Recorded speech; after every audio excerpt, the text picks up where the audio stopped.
പണത്തിന് ആവശ്യം വരുമ്പോൾ ആ പണം കൃത്യമായി അറേഞ്ച് ചെയ്യാൻ വേണ്ടി പലപ്പോഴും നമ്മൾ സമീപിക്കുന്നത് ബാങ്കിനെ ആയിരിക്കും, അതായത് ലോണായിട്ട്. അങ്ങനെ ബാങ്കിൽ നിന്നും ലോൺ എടുക്കുന്നു.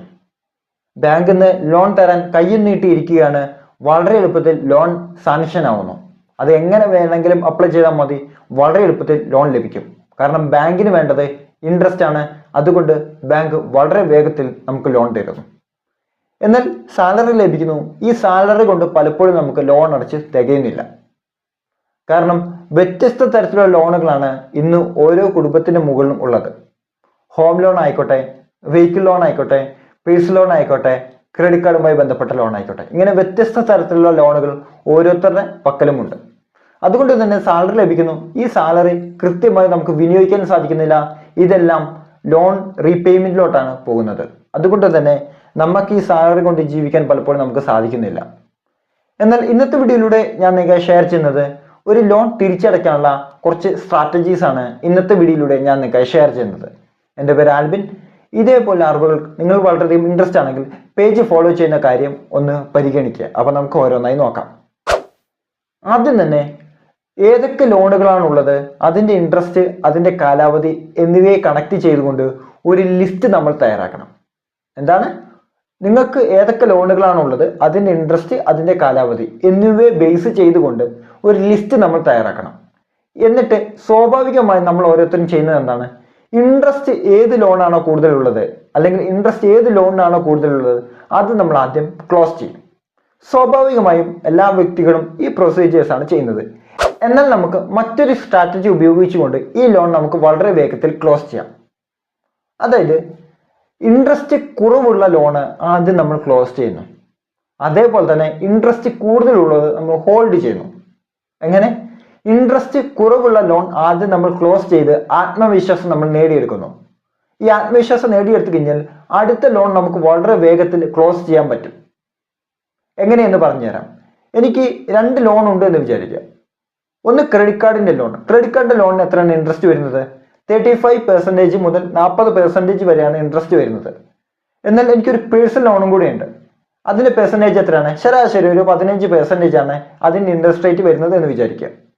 ഓക്കെ, അപ്പോൾ ക്രെഡിറ്റ് കാർഡിന്റെ എനിക്ക് ലോൺ പേയ്മെന്റ് ആയിട്ട് വന്നിരിക്കുന്നത്, റീപേയ്മെന്റ് ആയിട്ട് വന്നിരിക്കുന്നത് 1 ലക്ഷം രൂപയും, അതേപോലെ തന്നെ എനിക്ക് ഇവിടെ വന്നിരിക്കുന്നത് പേഴ്സണൽ ലോൺ ആയിട്ട് വന്നിരിക്കുന്നത് 35,000 രൂപയുമാണെങ്കിൽ ഞാൻ ആദ്യം ക്ലോസ് ചെയ്യുന്നത് ഈ പേഴ്സണൽ ലോൺ ആയിരിക്കും.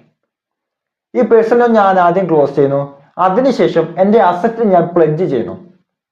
അതിനി ഗോൾഡ് ആയിക്കോട്ടെ. ഗോൾഡ് ത്രൂ ലോൺ എടുക്കുന്ന സമയത്ത് 7%, 8% മാത്രമാണ് ഇൻട്രസ്റ്റ് റേറ്റ് വരുന്നത്. ഇനി എനിക്കൊരു ഹോം ലോൺ ഉണ്ട് എന്ന് വിചാരിക്കുക. ഹോം ലോൺ ടോപ്പ് അപ്പ് ചെയ്യുകയാണെങ്കിൽ ഹോം ലോൺ ആയിട്ട് വരുന്നത് അതിൻ്റെ ഇൻട്രസ്റ്റ് റേറ്റ് 8% ആയിരിക്കും. അപ്പോൾ അത് ടോപ്പ് അപ്പ് ചെയ്ത് അതിൽ നിന്ന് വരുന്ന എമൗണ്ട് എടുത്തിട്ട് ഞാൻ എന്ത് ചെയ്യുന്നു, ക്രെഡിറ്റ് കാർഡിന്റെ ബില്ല് അല്ലെങ്കിൽ ക്രെഡിറ്റ് കാർഡിനുമായി ബന്ധപ്പെട്ട ലോൺ ഞാൻ ക്ലോസ് ചെയ്യുന്നു. അതായത് നമ്മുടെ കയ്യിലുള്ള അസറ്റ് എന്താണ്, അതിന് ഭൂമി ആയിക്കോട്ടെ, ഗോൾഡ് ആയിക്കോട്ടെ, സ്റ്റോക്സ് ആയിക്കോട്ടെ, മ്യൂച്വൽ ഫണ്ട് ആയിക്കോട്ടെ, ഇത് പ്ലെഡ്ജ് ചെയ്ത് ആ എമൗണ്ട് വെച്ച് ഞാൻ ക്രെഡിറ്റ് കാർഡുമായി ബന്ധപ്പെട്ട ലോൺ ഞാൻ ക്ലോസ് ചെയ്യുന്നു. ഇത് ഒരു സ്ട്രാറ്റജി. ഇത് നിങ്ങൾക്ക് വിനിയോഗിക്കാം. ഇങ്ങനെ നിങ്ങൾക്ക് ലോൺ വളരെ വേഗത്തിൽ ക്ലോസ് ചെയ്യാം. താരതമ്യേന ക്രെഡിറ്റ് കാർഡുമായി ബന്ധപ്പെട്ട ലോണുകളോ അല്ലെങ്കിൽ പേഴ്സണൽ ലോണുമായി ബന്ധപ്പെട്ട ലോണുകളുടെയും ഇൻട്രസ്റ്റ് റേറ്റ് വെച്ച് കമ്പയർ ചെയ്യുന്ന സമയത്ത് നമ്മുടെ അസറ്റ് പ്ലെഡ്ജ് ചെയ്തെടുക്കുന്ന ലോണുകൾക്ക് ഇൻട്രസ്റ്റ് റേറ്റ് കുറവാണ്. അതാണ് ഇതിന്റെ അഡ്വാൻറ്റേജ്. ഇതാണ് നമ്മൾ യൂസ് ചെയ്യുന്നത്. അടുത്ത ഒരു സ്ട്രാറ്റജി എന്ന് പറയുന്നത്, ലോൺ എടുക്കുമ്പോൾ തന്നെ നമ്മൾ ചിന്തിക്കണം, ഇത് നമുക്ക് തിരിച്ചടയ്ക്കാൻ സാധിക്കുമോ, ഇത് നമുക്ക് ബാധ്യതയാകുമോ എന്ന്. കൃത്യമായി ബാധ്യതയാകില്ല എങ്കിൽ നിങ്ങൾക്ക് ഈ സ്ട്രാറ്റജി നിങ്ങൾക്ക് ഉപയോഗിക്കാം. അതായത് നിങ്ങൾ ഏത് ലോണാണോ എടുക്കാൻ പോകുന്നത് അതോടൊപ്പം തന്നെ ഒരു മ്യൂച്വൽ ഫണ്ടും കൂടെ സ്റ്റാർട്ട് ചെയ്യുക.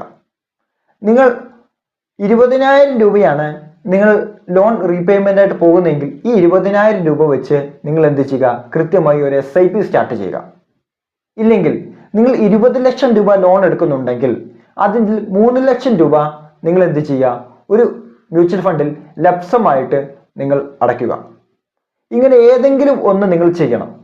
അതിനുശേഷം കൃത്യമായി ഇത് കണക്റ്റായി വരുന്ന സമയത്ത് എന്ത് ചെയ്യണം, കൃത്യമായി, അതായത് നിങ്ങൾക്ക് മ്യൂച്വൽ ഫണ്ടിലെ ഇൻട്രസ്റ്റ് റേറ്റ് എന്ന് പറയുന്നത് ഏകദേശം 12% നമുക്ക് കാൽക്കുലേറ്റ് ചെയ്യാം. ഒരു അപ്രോക്സിമേറ്റ്ലി 12% കാൽക്കുലേറ്റ് ചെയ്യാം.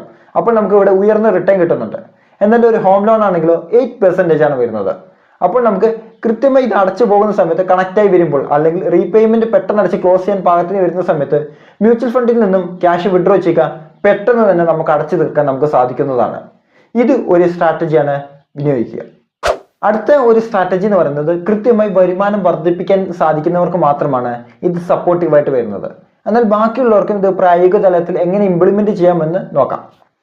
അതായത് നിങ്ങൾ ഒരു ഹോം ലോൺ എടുത്തു. ഇതൊരു ദീർഘകാലത്തേക്കുള്ള ലോണാണ്. അപ്പോൾ നിങ്ങൾക്ക് മാസം ഇതിൻ്റെ ലോൺ റീപേയ്മെന്റ് എമൗണ്ട് ആയിട്ട് വരുന്നത് 25,000 രൂപയാണെങ്കിൽ നിങ്ങൾ 10% എമൗണ്ട് കൂടെ ആഡ് ചെയ്ത് അടയ്ക്കുക. നിങ്ങൾക്ക് 25,000 രൂപയാണ് വരുന്നതെങ്കിൽ 10% എമൗണ്ട് കൂടെ ആഡ് ചെയ്ത് നിങ്ങൾ അടയ്ക്കുക. അതിൻ്റെ കൂടെ തന്നെ നിങ്ങൾ 10% എമൗണ്ട് ആഡ് ചെയ്യുന്നു.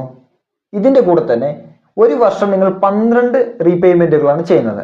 അതിന് പകരം 13 റീപേയ്മെന്റുകൾ നിങ്ങൾ ചെയ്യുക. അപ്പോൾ എന്ത് ചെയ്തു?